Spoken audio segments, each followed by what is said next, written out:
Auston Matthews has tied the Maple Leafs single-season goal-scoring record in the Leafs' statement victory over Tampa Bay. We'll break it down, chat about just how high of a ceiling this guy actually has, and we'll also preview night 2 of the back-to-back in the Sunshine State. All of that coming up on today's Locked On Leafs.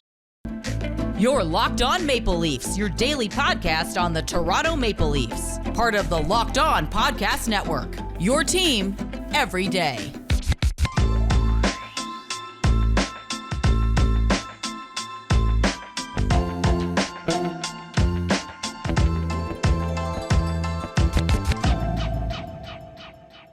Hello and welcome into the Locked On Leafs podcast, your one-stop shop for all things Leafs. I'm your host, Mike DiStefano from TSN 1050 Toronto Radio, also known as Al's brother from TSN's Overdrive and TSN 1050's Leafs Lunch. Joining me, it's my co-host, Dave Morassutti from Sportsnet, also writer for the NHLPA. Locked On Leafs is a daily Maple Leaf-centric podcast, so be sure to subscribe for free wherever you get your podcasts from. And you can also catch us now on video on YouTube. That's Locked On Leafs, and we got, less than 40 subscribers to go until we hit our 500 subscriber goal, and we give away this Auston Matthews stick, Tim Hortons collectible stick, and could be autographed too. It's still sealed, and there could be a little special surprise in there. So make sure that you're subbed up on YouTube, Locked On Leafs, to have yourself be eligible for that prize.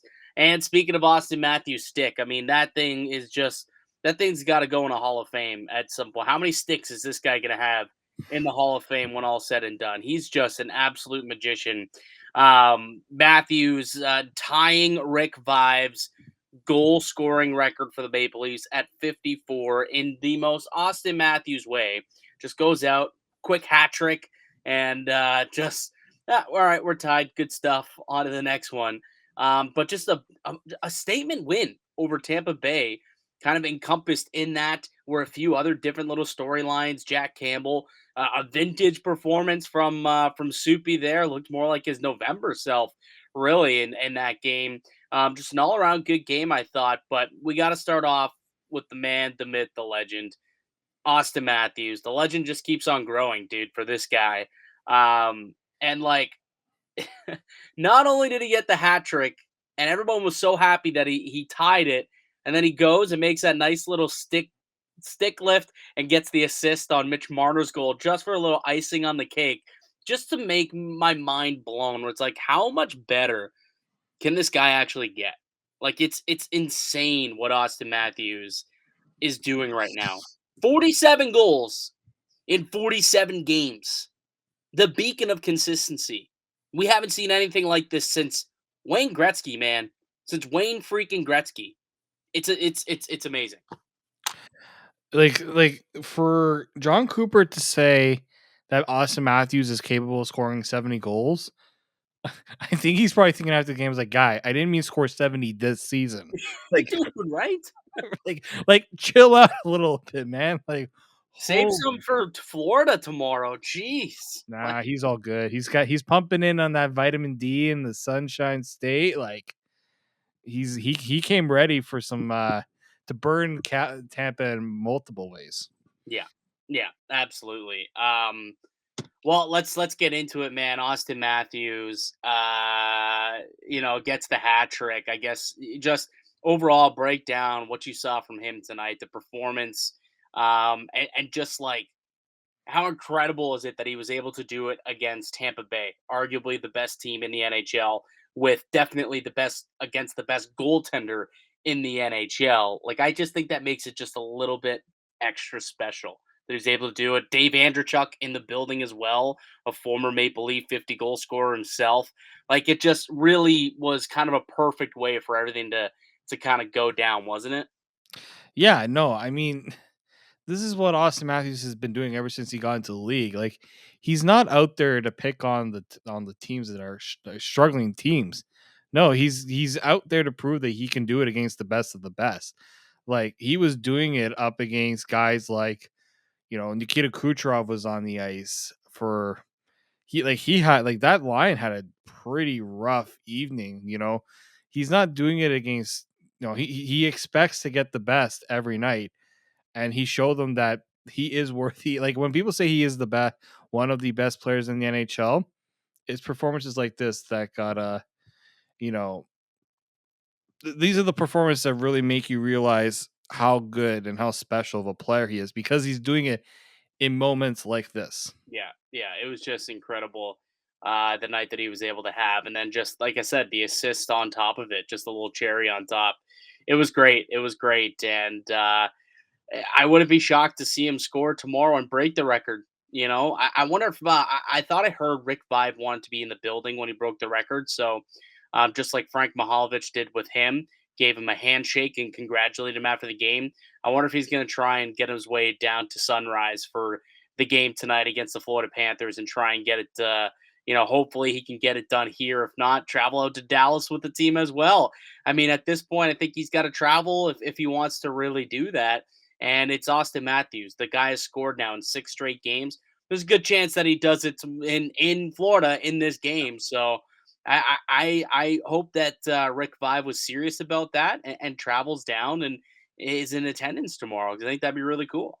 Oh, I think that would be awesome. I mean, Rick Vaive, he's been around quite a bit with the Leafs. So during all like the last few years as an alumni ambassador, so Yeah. it would surprise me if the Leafs do that. I mean, I would take a free trip to Florida any day, right? So I think it'd be very special. I think it'd be special once he does do it. That Rick Vaive is there after the game, and there's some sort of video or photo op. Like this would be content gold for the Leafs when this actually does happen. Yeah, and like let's just break down the goals from tonight because I think that's what like John Cooper spoke earlier today. If you didn't hear the audio, essentially said like the deception in his shot, the ways that he can maneuver his stick and shoot the puck from different flexes from different angles and he really deceives the goaltender and that's one of his biggest strengths. And you just look at the 3 goals that he scored tonight, they're all different. Each and every one of them were Yeah. different, right? Like you get the first goal, it just kind of goes in and he blows it past Vasilevskiy. The second goal, he's going hard to the net, gets a deflection, and it goes up over. And then on the third goal, he just found an open pocket, and Marner found him, and he dragged it a little bit, and just an easy open net, and just tossed it in there and said thank you. That's the record. Like just the guy scores in many different ways, and I think that's why he's so difficult to defend, and what makes him so special is that he's dangerous from anywhere on the ice. Like it's not like other guys who are mostly dangerous, in front or mostly dangerous on a one-timer at the circle or a guy who's really off the rush who has a bullet or a guy who he can do it all. He can honestly do it all. And that's what makes him so special. And it's not even arguable at this point. The greatest goal scorer of this generation. It's no longer an argument. He 47 goals in 47 games, David. Dude, it is remarkable that I was joking about this on Leafs lunch last Friday. I had Luca Celebre on a bar down, and I asked him. It was like a half joke, but I honestly believe that it's possible it could happen at some point. I think he was like 41 goals within 43 games or something like that. And I'm like, do you think at some point he could do like a 50 goals in 50 games type of thing? Maybe not like Gretzky, where it was the first 50 games of the season, but in a stretch of 50 games where he go 50 in 50, this guy might actually do it. Right, like we're in the middle of it. It's possible. It's It's three very goals, 3 goals over the next 3 games. That's 50 and 50. It's just unfathomable to think about. It's crazy. yeah. Like the thing, and Justin Bourne kind of brought this up too. You talk about the different ways he scored. I believe it was his third goal. He's standing straight. Dude, it was just a little floater. He's like, "Yep."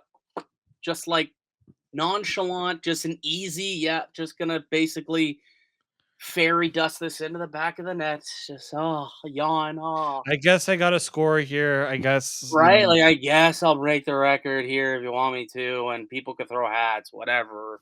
If that's what you want. I guess you're giving me the option, I you're giving suppose. me no choice. It's almost like, guys, you're just giving me no choice here. I gotta put this in. Like Like, yeah, like it's crazy how it does seem easy to him, right? it's effortless.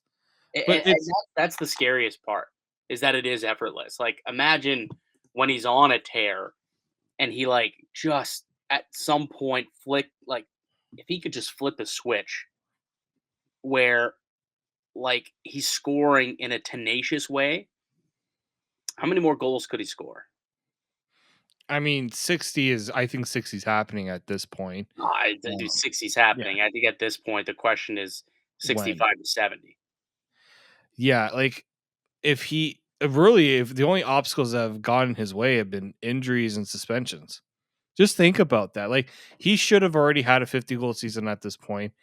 He has flirted with the possibility of 60 goals when you look at some of his projections and these runs have been happening for so long. It's just he's never been able to be in the lineup long enough, or in COVID has gone in his way. Like these are just it's not like his talent, and it's the ability to score at even strength.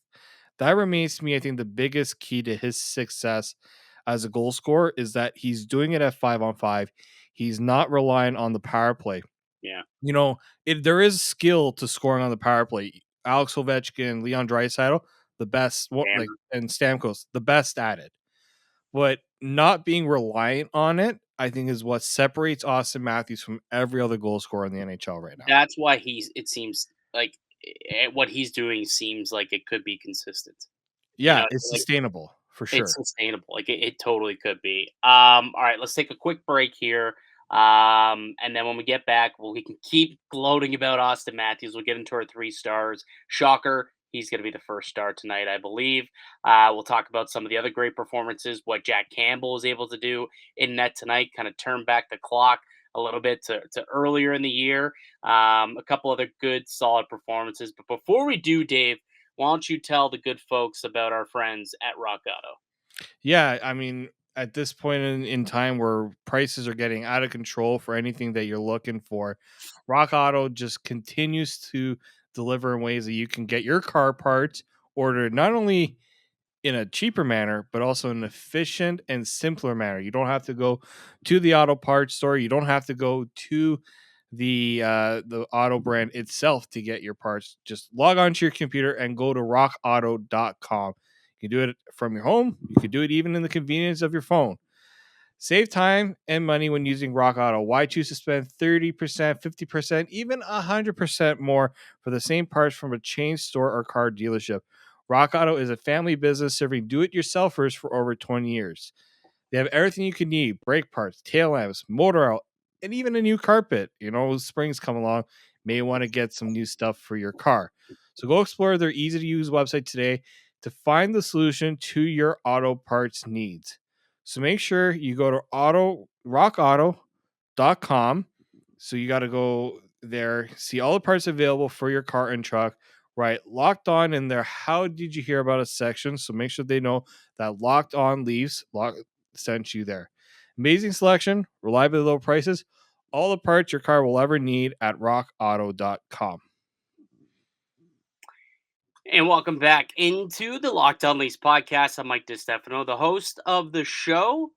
Dave Morassutti, my co-host. Am I frozen here? What's going on? Oh, Can you hear me? I hear you loud and clear. Oh, okay. For some reason, so I was watching I think maybe it's just because my camera's trying to catch up. In the break, I went and grabbed a cord. I think the camera's catching up because the audio and the video were off for a second, but I think we're good. I think we're good. We good? Oh, we're good.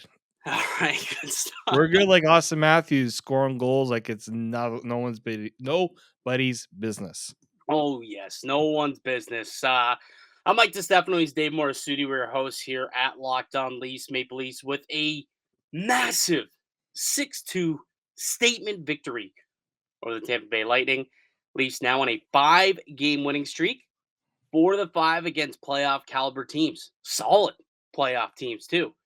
You've won both games against the Florida teams. You beat the Bruins. And you beat the Winnipeg Jets. You ended up also beating the Philadelphia Flyers as well, just for good measure. Awesome, awesome situation here. And it's now 5 games in a row. 5 games in a row where this team has scored 5+ goals. First time this has happened since 1987. It's just what this team's doing right now doesn't seem real. Like, it's crazy. I think the best part about this game too is considering how much criticism they took for their play in Florida, especially from Sheldon Keefe, to come out here and do that to the defending Stanley Cup champions, a team that a lot of Leafs fans, I know for a fact, would not like to see in the playoffs just because of the way they play. That for a fact that that's was in their minds right Question, from the start. question. After Yes. tonight's game, would you feel a little bit safer having to play Tampa? Because coming into tonight, if the playoffs started today, that's who they would have played. They would have played Tampa Bay Lightning. Now, Tampa lost the game, obviously, and then Boston won. So now Boston is in third place, and they leapfrogged This them. is gonna be this is gonna be such a wild end to the Oh, season. it's gonna be a crazy finish. But like, do you now feel more comfortable over the last after seeing what you've seen over the last 8, 9 days with this club, dating back to the Florida game, all the way to the victory here tonight? How much better off do you feel going into the playoffs against any of those three teams in the Atlantic? Feel much better. Honestly, just because they scored 6 on Boston, Mhm. 6 on Tampa. Mhm. They were pretty damn good against Florida too. What? Second half of a back-to-back, What? by the way. Jack Campbell looks like the goaltender we all thought he was. What? Auston Matthews putting up all those goals like it's nobody's business. What? Pierre Engvall sniping on Andrei Vasilevskiy, make him look really stupid in net. Oh, hell yeah. I think that's the one right there.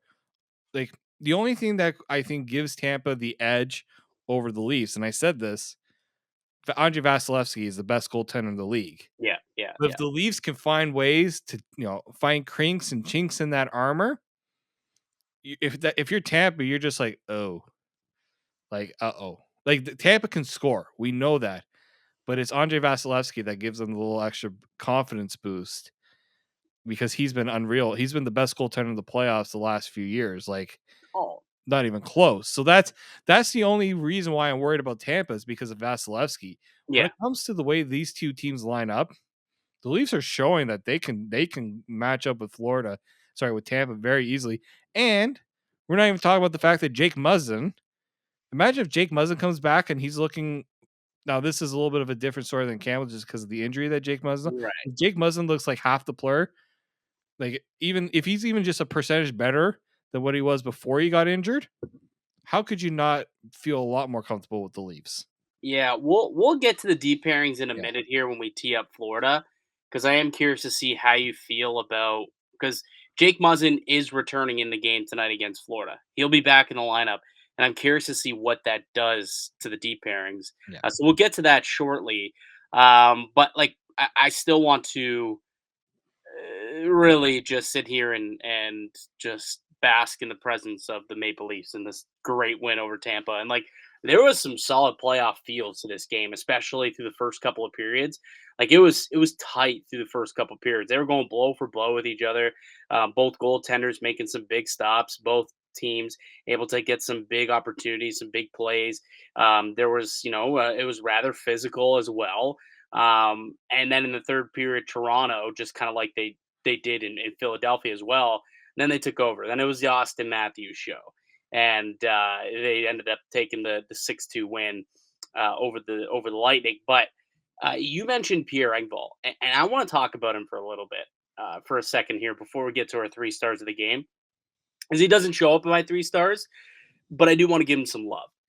Yeah. So Pierre Engvall, like I've been on I've been a Pierre Engvall fan all year. I've been kind of by his side, saying he definitely is an NHLer, deserves to be in the lineup.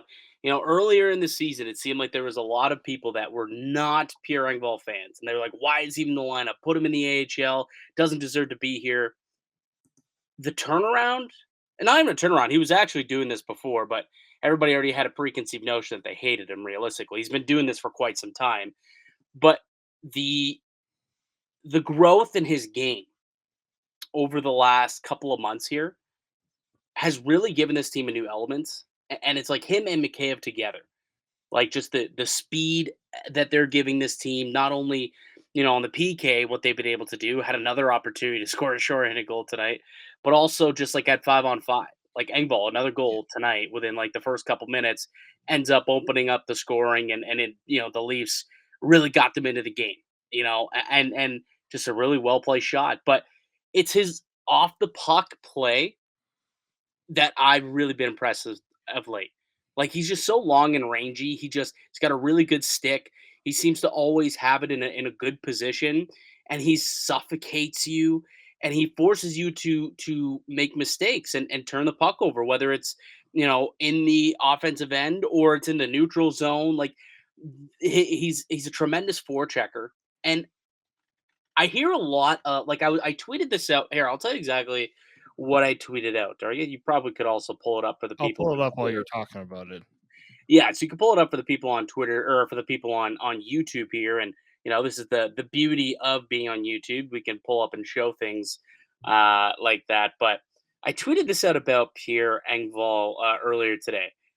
Pierre Engvall is becoming an extremely annoying guy to play against. He's just so long and rangy. He's quick. He smothers guys. Very active stick. His development into becoming a reliable two-way player has been a great under the radar storyline this season, and it has been. It really, really has been. And just, you look at what they were able to do tonight, turning defense into offense. And that's consistently what Engvall and Camp and Mikheyev when he's on that line, just that third line in general. I thought Abruzzese had himself a decent night tonight, had a couple of opportunities, wasn't afraid to shoot the puck.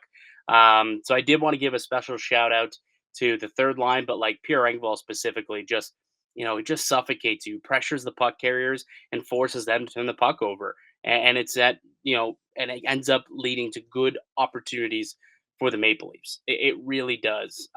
So just want to give some love there. But now let's get to the 3 stars of the game. David, why don't you start things off? Give me your third star tonight. Gonna go with Mr. Mitch Marner. Clearly the catalyst of one of those goals with that nice setup on Matthews in front of the net.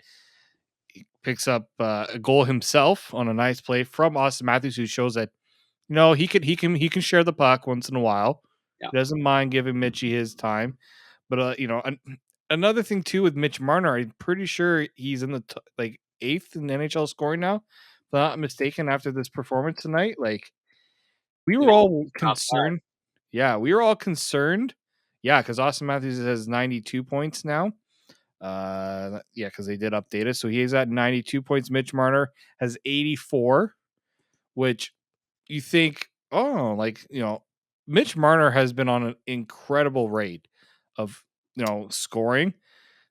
Like over his last, 33 games, at one point he had like 66 points. He got 64 points in his last, I think, 34 games. Like, that's ridiculous. He has 81 points in 59 games. Yeah. Because remember, he was hurt this year. Yep. And he was off to a terrible start to his season. Like, I think in October, he had 3 points in 9 games in October. Yeah. Oh yeah, we're all ready to trade him away. That contract. How could Yeah. you? There it is, Mitch Marner. Not now he can't produce in the regular season. It's not just the playoffs anymore. It's the regular season. And then he started to get going. And then he got injured. Remember he had that run in. He had that run in with Jake Jake Muzzin for his shoulder. Right as he was getting hot too. Like that kind of Yeah. happened. And then he came back, picked up right where he left off. He was playing well. And then the shutdown came. And then he tested positive for COVID and he missed games with COVID. But then since returning from COVID on January 15th, he has been the most he's produced more than anybody else in the NHL. Like, that's ridiculous. Anybody else in the NHL. I'm going to quickly trying to pull it up here what exactly the point total is, but like it's astonishing what he's been able to do. Yeah, so since the 15th of January, he has 63 points in 64 games. And I don't know. Yeah, this is updated today. So 63 points in 34 games. The next best is Auston Matthews, who has 54 points in 32 games. And then after that, you get to Goudreau, McDavid, Kachuk, and Draisaitl. Like, I think, and it's funny because there was this stupid discussion about how Auston Matthews, in some ways, shouldn't deserve the Hart Trophy Oh, because he's got a player like Mitch Marner.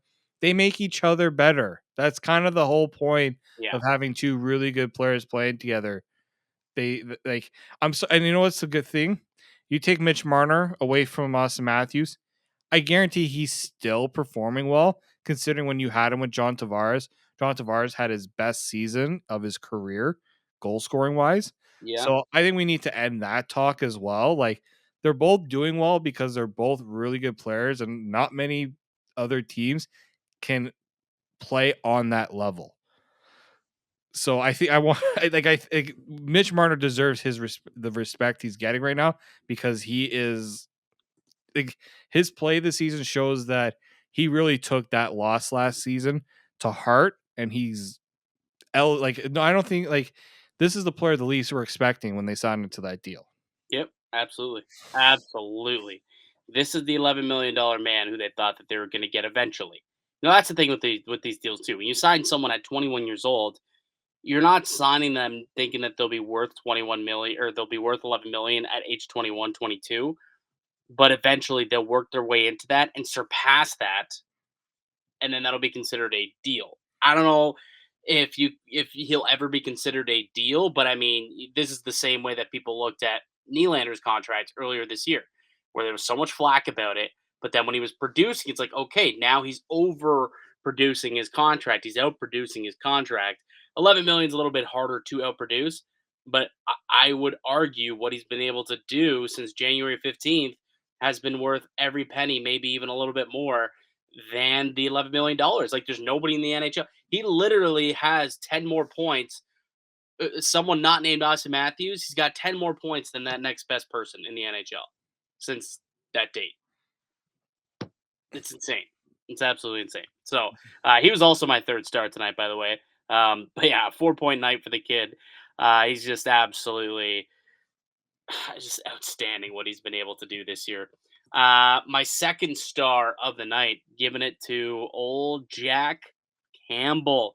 Welcome back, Jack. Just a vintage performance.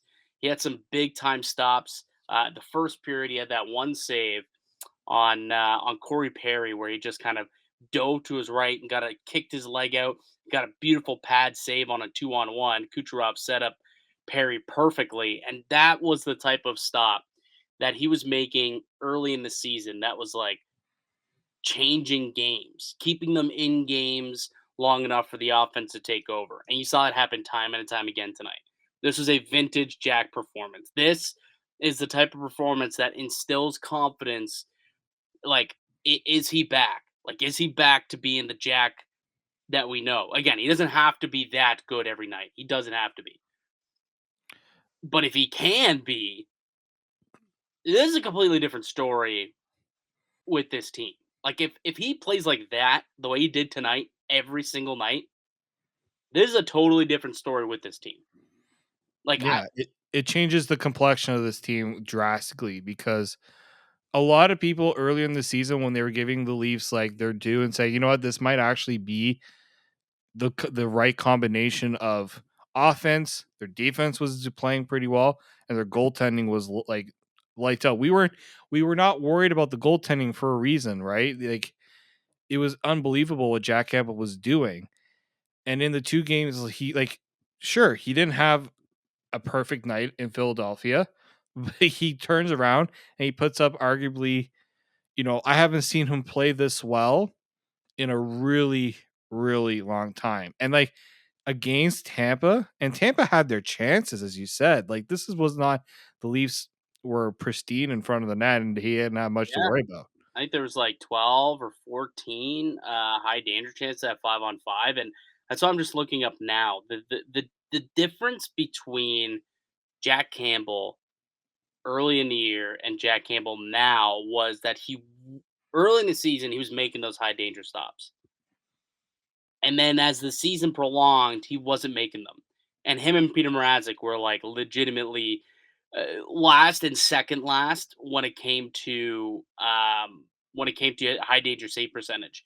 And then tonight, I'm just looking it up how many of those stops he was able to make of the high danger variety, and I'm pretty sure only one of those goals I think were considered high danger. Maybe one of those were considered like trying to think would you have considered that Kucherov goal high danger? I wouldn't.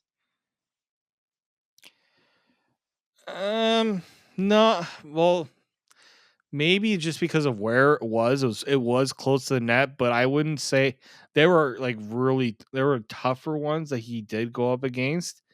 Um, yeah, there were quite a few of those. Like it wasn't just That's my point. I mean, like the ones yeah, that he did allow, like how many high danger saves did he make tonight? Is what I'm getting at. It's not the yeah, fact that he didn't face chances. He had 12. There it is. 12 high danger chances at 5-on-5. that's quite a bit. That is quite a bit. That meant that the Maple Leafs were allowing a little bit too much, a little bit more than you would like for them to allow at the very least. But at the end of the day, you got to be happy with the fact that Jack Campbell sees 12 high danger chances and he ends up stopping a majority of those. What I see here: 12, medium, low. See, this is why a natural stat trick is funny.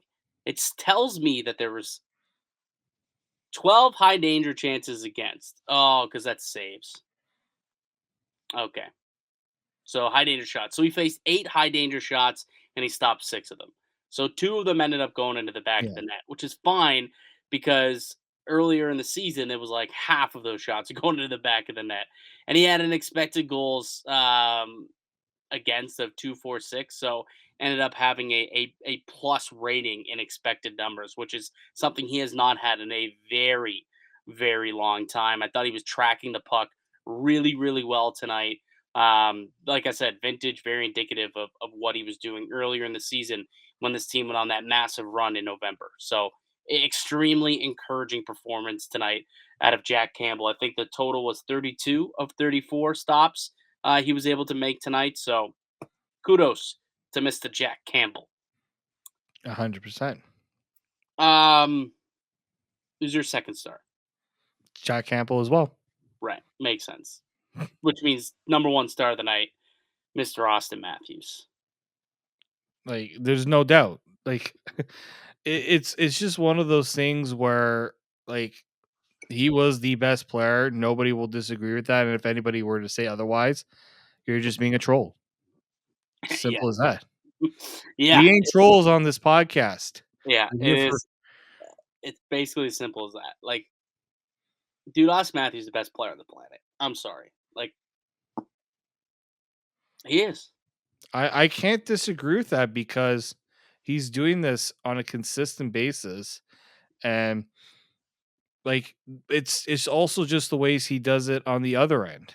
That's it. That's why he's the most complete player on the planet. Like, does Zegras have more sheer skill than Auston Matthews? Probably. He's more flashy at the very least than Auston Matthews. Is there things that Connor McDavid does that's better than Matthews? Yeah, absolutely. He's a better skater. And is he more creative than Auston Matthews? Yeah, I would say so.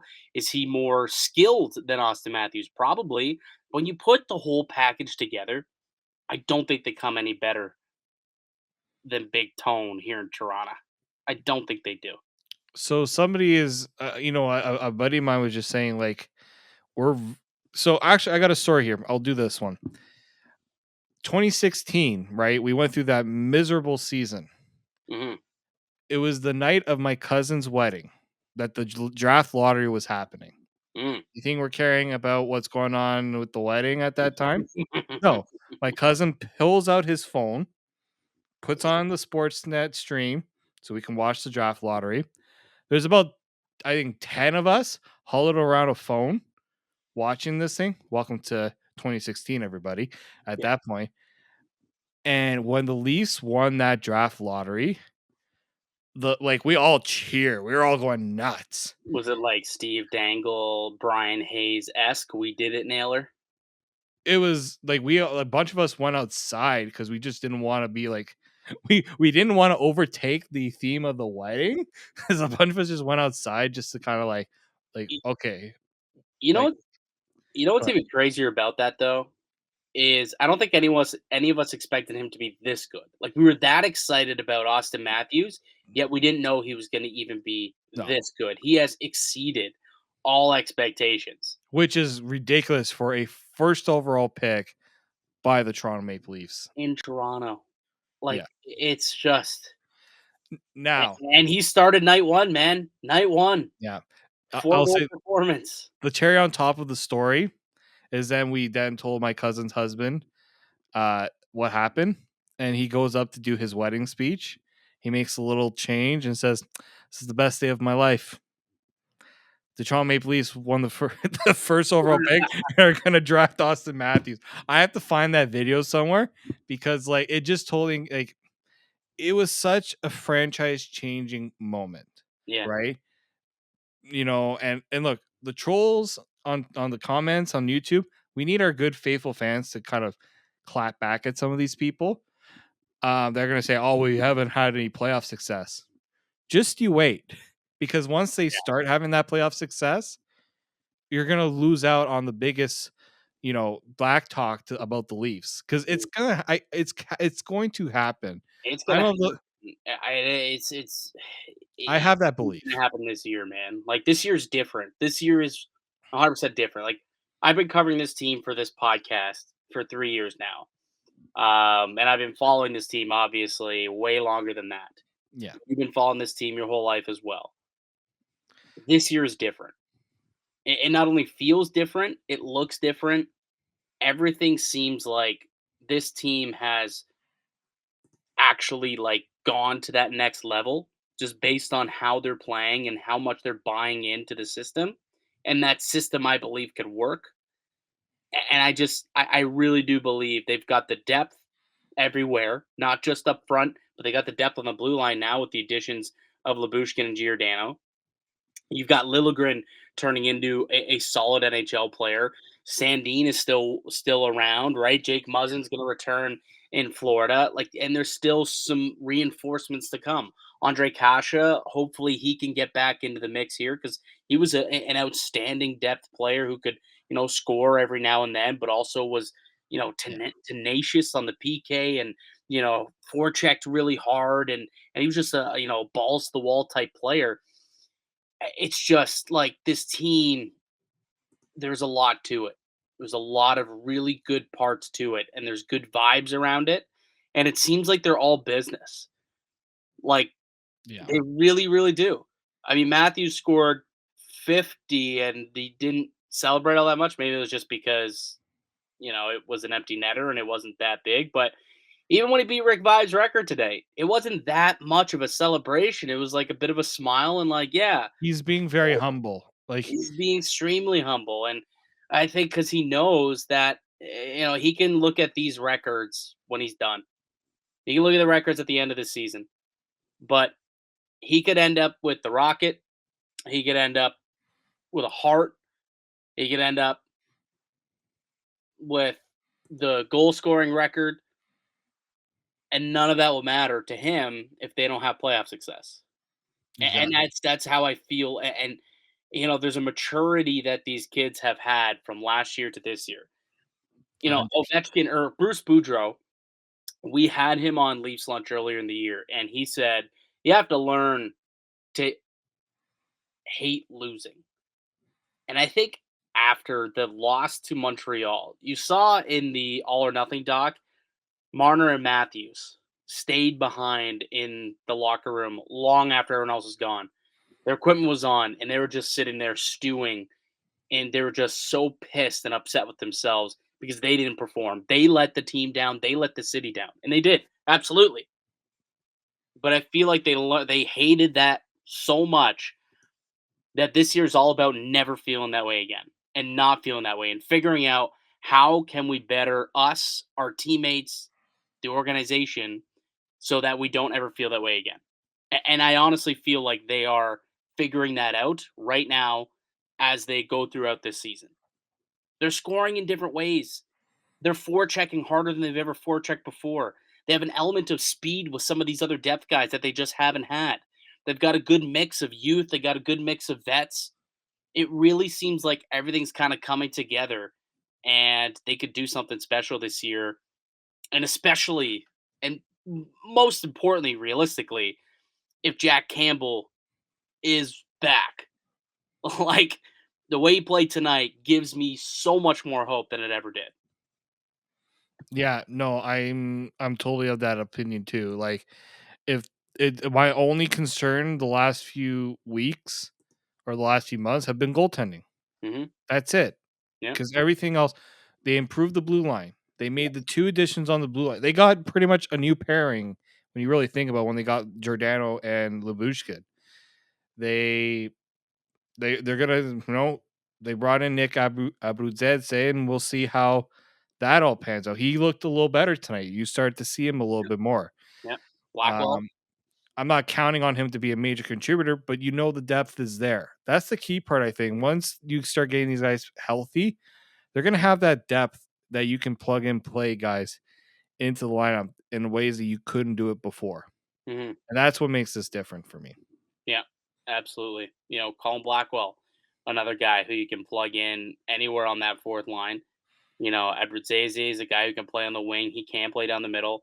The steps that both McCabe and Engvall have taken this year is just so much good. I mean, Michael Bunting's been just found treasure. Obviously, a lot of really good has happened this season. It just really makes you think that there could be something special on the horizon. There could be. There really could be. But before we get ahead of ourselves, all right, before we do get way too ahead of ourselves, which we have for the last 10 minutes because we went on a big old tangent about the big picture situation here in Toronto, they do got another game tonight against a very, very good opponent in the Florida Panthers. We'll take one more quick break. When we get back from that break, um, we'll tee up the game tonight against the Panthers. And then I'm curious what the defense pairings are going to look like in this game, Dave. I'm really, really am curious about that. But before we get to any of that, why don't we tell all of our good folks about one of today's show sponsors, and that's betonline.net, which, Dave, you were a benefactor tonight of our friends at BetOnline, were you not? I was a very happy. It's my. This was actually because I haven't been able to get all my registration. Like, I'm a little lazy when it comes to this registration for the betting stuff. So you have to upload ID and documents, all that stuff. So I finally, because now with gambling such a big thing in Ontario and Canada, like, I got to get on the Bet Online train, right? Put in for tonight, Auston Matthews to score anytime, and for the Leafs to win, because Auston Matthews scoring, the Leafs are likely winning. And that was a nice little payout there. I had a plus 275, $330. Picked up just over $100 on that bet. Thank you very much, Austin Matthews. It doesn't quite pay for the dinner I'm taking my uncle for his 70th birthday, but it will come quite close. Oh, well, happy birthday, Zio Morassutti.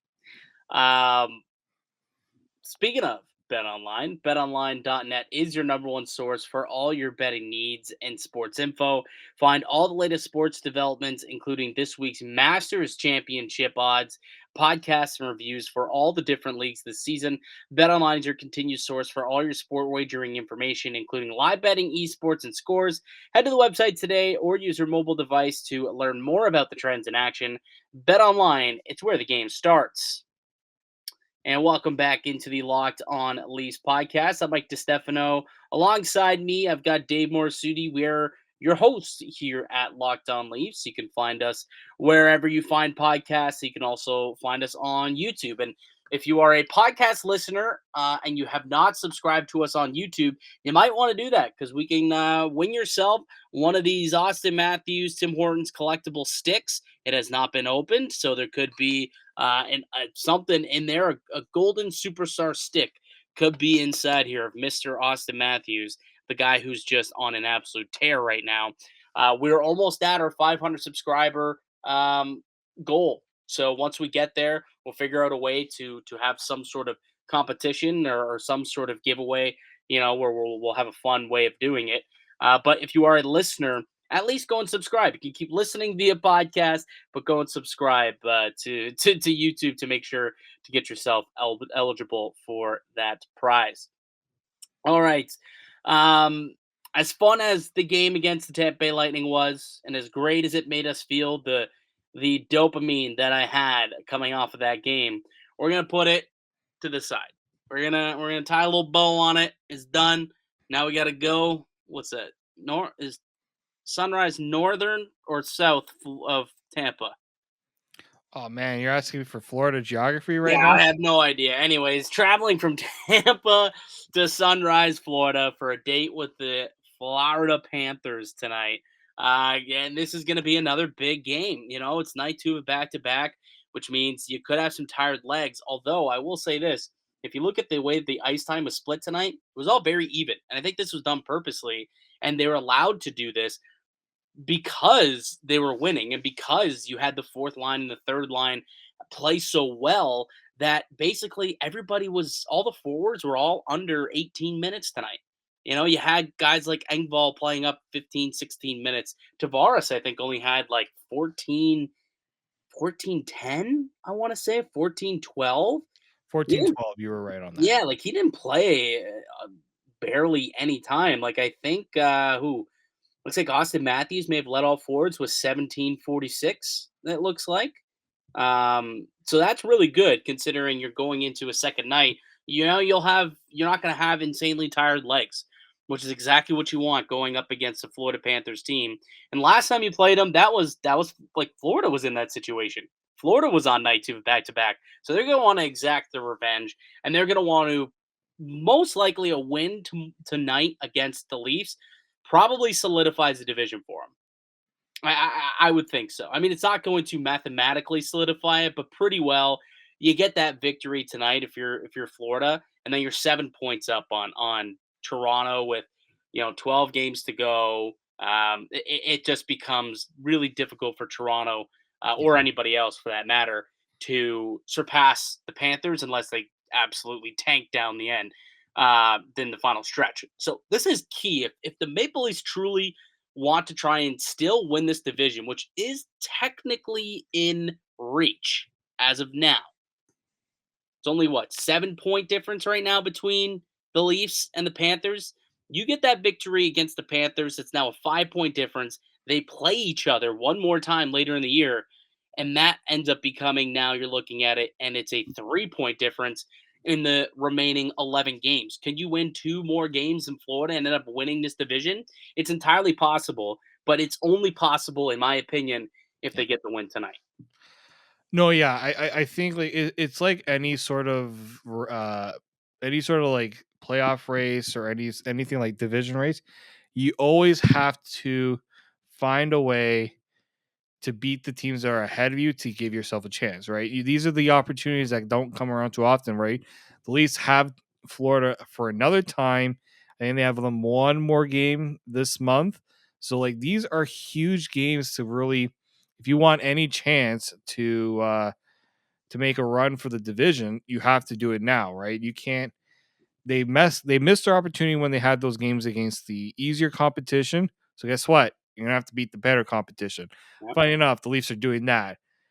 That's how frustrating this team can be sometimes. We're putting that aside because they're beating the good teams. And I think this would be a nice little test for Eric Shalgren too, right? As good as Jack Campbell has been, you need the confidence in that number two guy because these are some tough games down the stretch. I feel like you got to give both goalies their rotation so you're not riding Jack Campbell too hard going into the playoffs.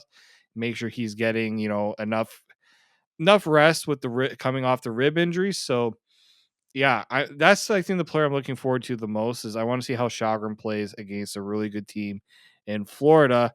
Who I don't know if you saw that game against the Devils. They were down 6-1. Yeah. Our the Florida Panthers, the Locked On Panthers host is in our group. We have our Twitter group chat, and he was a little excited, just tad bit excited. I watched that game. The Devils did not play very well with the lead. The Florida Panthers, it got to a point where you're just like, yeah, this team's they're like there's similarities to the Leafs where once they get going, There's no they're stopping them. no, you're only No hoping to contain them. And the only I guess maybe the only thing that gives me a little more confidence with the Leafs is that the Panthers goaltending situation has been kind of up and down. Bobrovsky's been good, but he's had some really questionable games. He lost 6 goals on 25 shots against the Devils. Yeah, yeah, It's not that's very interesting. good. Yeah, that's not good at all. And it's definitely not an opportune time for your goaltending to hit a spell here, which you hope is not happening. Well, we hope it is happening. But if But you if you're are, a Panthers fan, you're kind of hope like the last 5 games, he has a .875 save percentage, 3.78 goals against average. Against the Flyers, Senators, Blackhawks, oh, Devils, and Canadians. ooh, 5 teams you should be beating handedly, and you are the only one that he looked good against was the Blackhawks, and that was a shutout. Like it weird. was it's It's such a weird. weird thing with Florida. Like, I'm not fully on the Florida bandwagon like everybody else. I think they're deserving to be in the position they're in, but I'm not ready to anoint them as kings of the Atlantic Division in terms of yes, they might be there in the standings wise, but in terms of their actual play, I'm not there yet. Yeah, fair enough. Fair enough. Um, just really quickly, what I was talking about, how I feel like this is like a must win for them to still be able to win the division. So they're going into the game tonight against the Panthers with an 8% chance of winning the division. If they beat the Panthers in regulation, they literally double their chance to win the division and go up to 16%. But if they lose in regulation, they go down 5.2% and only have a 3% chance of winning the division. So basically, if they win, this is essentially, what would this be, a 13-point swing, I guess. It gives you a 13% higher chance of winning the division if you win, and a 13% chance lower if you lose. So essentially, yeah, 2 points and a big victory is going to be needed if you want to keep up with the Joneses here and still have a chance to win the Atlantic Division. All right.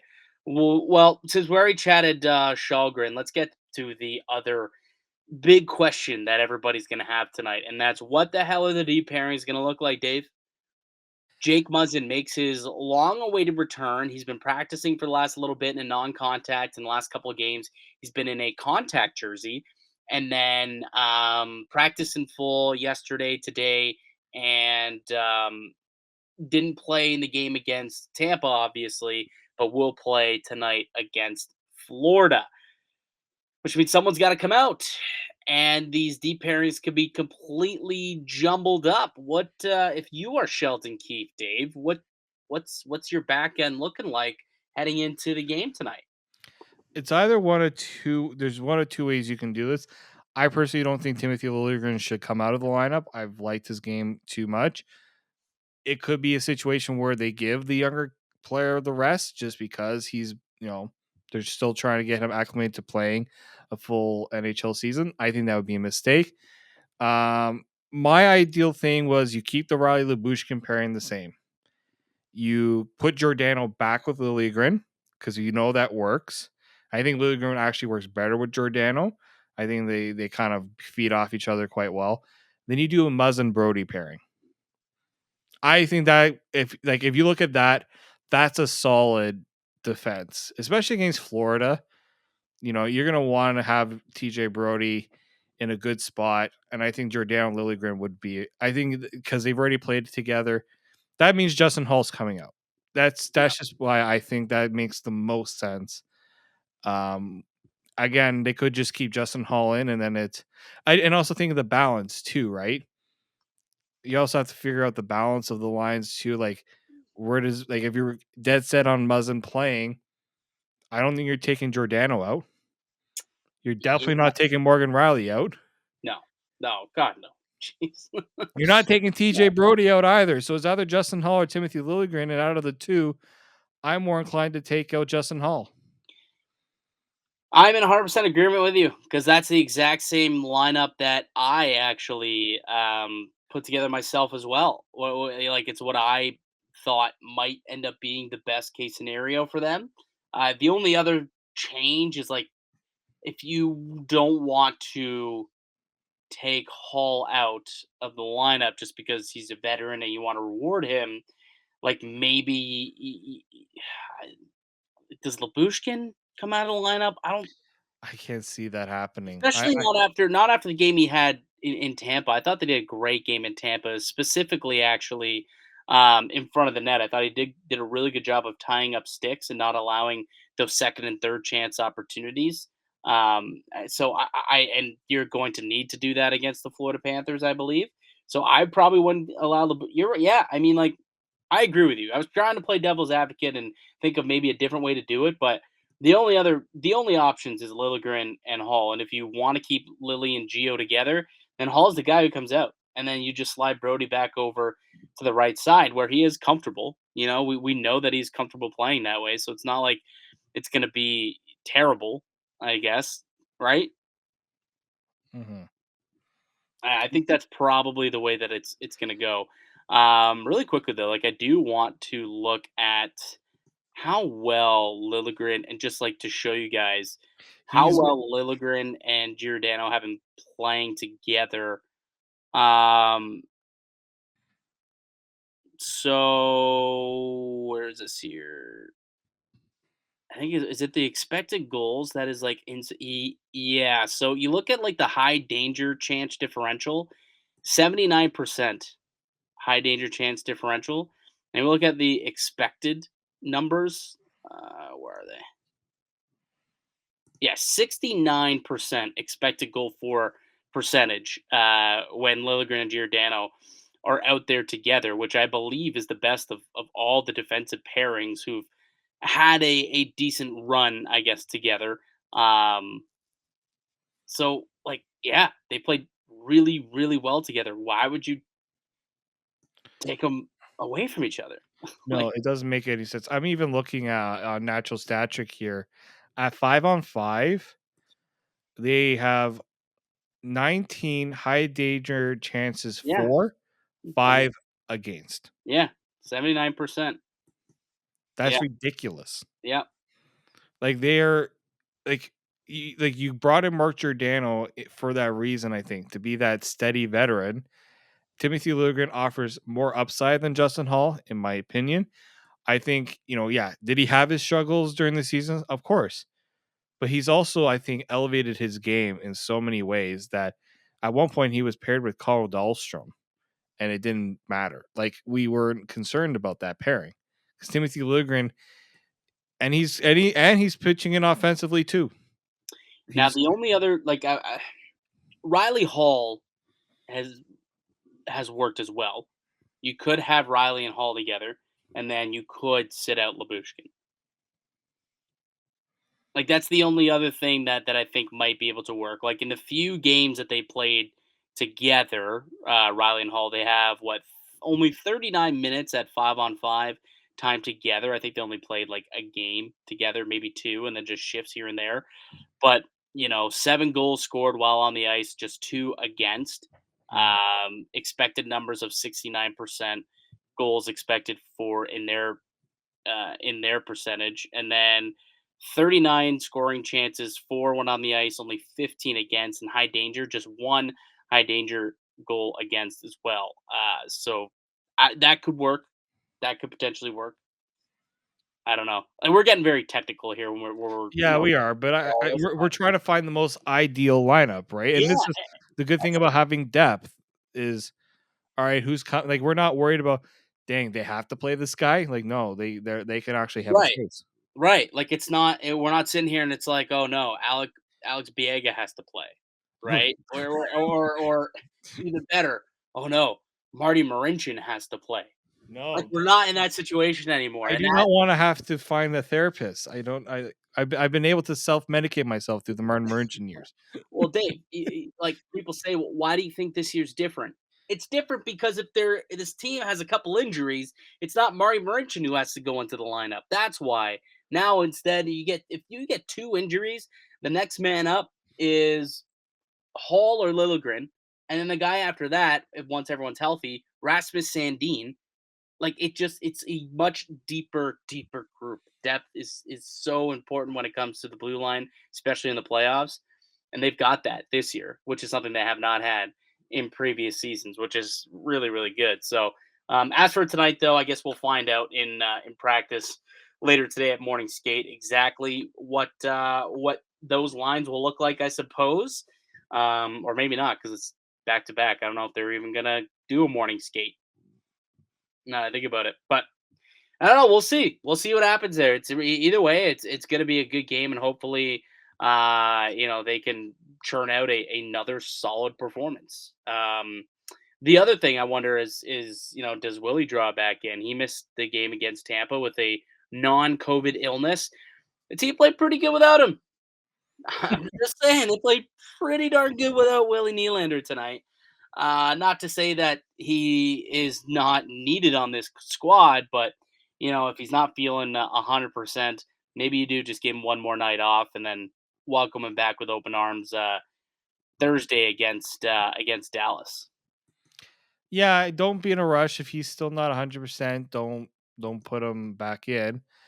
I also just think that you put him in, then maybe now you can get him with John Tavares again, and we'll see where that goes. Like, I think, yeah, don't be in a rush to put Nylander back in. This is the time of year where, you can afford to be a little more, conservative with injuries and not totally rush him back. Like, look at what Colorado's doing. Guy's injured, yeah, just go find a beach somewhere, come back for the playoffs. Like, Florida should be doing that with a playoff spot clinched as well. Yeah. At some point. Yeah, that's true. So we'll see what the lineup situation looks like in this game. And for those, we always get people on Twitter that or on YouTube in the comment section be like, "Oh, this is happening. Oh, that's." We are recording this at like midnight the night before. Hey, we're at midnight right now. How about this? We'll comment on our own YouTube channel. All right, we get it. We made a mistake with the lineup. That's also because the podcast dropped 8 hours before we had any idea what the lineup was going to be. We're not psychics. That would be why. We're not psychics. So just because you found it after the lineups came out doesn't mean that it was recorded and posted then. Just a little FYI for those who've been getting in the comments a little bit. Oh, Justin Hall is playing, you idiot. Sorry, man. I saw him take a puck to the head. I thought he was going to be out. It seemed worse than Lyubushkin's hit. And apparently it was Lyubushkin who wasn't going to play. Who knew? But anyway. All right, Dave. Why don't we leave it there? Should be a fun game tonight. Leafs, Panthers. Is it a 7 o'clock start? 7 o'clock in Florida. I think 10:50 has the game too, which would be. It is a 7 o'clock start. Is a 7 o'clock start. A big game. Eric Shalgren between the pipes, possibly the biggest game of his career, I would say. You could legitimately double your odds of winning the division by winning this one game. So that's rather important. Rather important to try and get the full 2 points tonight. All right, that's going to do it for us here today in the pod. I'd like to thank you all for listening and supporting the show. You can subscribe to the Locked On Leafs podcast on all podcasts and platforms. You receive daily Leafs content. Follow myself on Twitter at Mickey_Canuck. Follow Dave at D_Morassutti. And follow the show at Locked On Leafs on Twitter. Also, Locked On Leafs on YouTube. We'll be back with another episode tomorrow. We will be breaking down the game against the Florida Panthers. Hopefully, we're talking about a new record holder. Does he do it in Florida, Dave? Does he leave the Sunshine State as the Leafs record holder? Yes or no? I think the majority of Leafs fans in attendance will be leaving Florida quite happy for many reasons, not just because of the good weather. That was not an answer. But yes, Auston Matthews gets it. Then I agree with you. I concur 100%. It's going to happen. Make your wager on Bet Online. You can go ahead, bet that man to score a goal tonight, over half a goal. That should be a good one because 47 his last 47. He's averaging a goal a game. There's a good chance he could score. He scored in 12 of the last 13. I could rattle off a whole bunch of stats when it comes to Auston Matthews' goal scoring. So, but that's going to do it for us here today. We'll catch you back here tomorrow. Until then, keep it locked right here on Locked On Leafs.